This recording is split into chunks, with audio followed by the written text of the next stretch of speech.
your YouTube channel is? How do we get to that?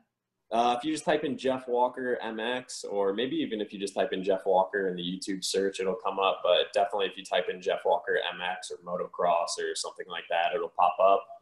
We've just hit over 100,000 subscribers, so that's really cool. The support's been amazing. I mean, like I said earlier, it's just everything that I've been doing for the past couple of years anyways. So to me, it just seems like such standard stuff, but I guess it's something that people have been missing in the sport. So kind of filling that niche. And yeah, if you're interested in motocross or just trail riding or what it's like to be a privateer going through the pro ranks, head over there and check it out. That would be really cool.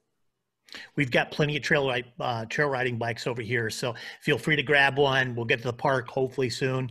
And again, thank you very much. I'll turn it back over to Matt, and thank you for doing all you guys do. We're excited to see you out at our track always, and you're always welcome out there. Matt? Yeah, so actually, Jeff, you have 105,000 subscribers because the podcast channel just became one of your subscribers today. So I checked that out, and I was like, wow, 105,000 people. That's impressive. So congratulations on that.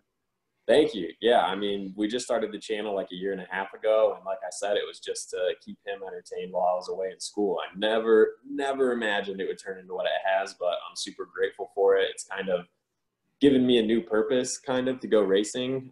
This is my 5th year of racing professionally. And, you know, once you've done it a couple times and being realistic with myself, I know I'm not, you know, pursuing a full-time racing career. Like I'm not trying to get on factory Honda or anything. I know medical school and that whole thing is my ultimate goal, but this has definitely given me a new purpose to train that little bit extra harder, to, you know, keep going at it even when all my friends are kind of done, and it would be really easy for me to just kind of hang up the boots and move on with life. It's kind of like giving me a new drive. So it's really cool, and I appreciate all the support a lot. Well, you're our guy.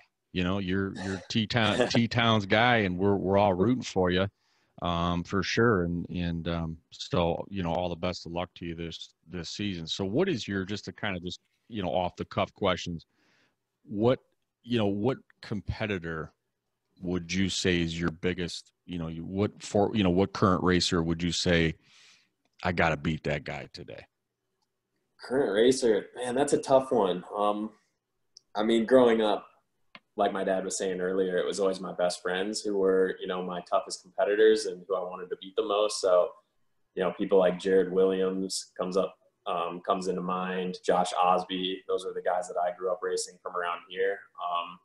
But then, you know, once you move up into the A class, you get thrown into the field with this whole other group of people who you weren't necessarily riding with before, because, you know, those guys I mentioned were just people in my age group that I kind of grew up racing. But then as soon as you hit the A class, you know, age groups are gone. You kind of just get tossed in with everyone that you've been looking up to. So Greg Durbach that I mentioned before, huge inspiration for me growing up. He's basically what turned me from a C rider into the professional that I am now. So finally, once I got to the A class and he was still racing, he was like a guy that I really wanted to beat really bad, just to kind of confirm that, like, you know, I made it. So he was always a great competitor. Probably my older brother. I think he quit just before I made it up into that A class. So Tim, if you're watching this, you dodged a bullet, buddy. But yeah, he was always my main competitor too, because there's always competition between brothers, and he was always way faster than me growing up. Like he would always win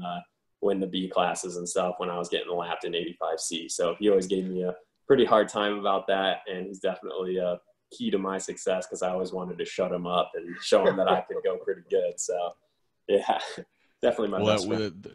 The little brother trumps the big brother. That's pretty cool. You know, I never got the chance. He dodged a bullet, but okay, all right. He knows.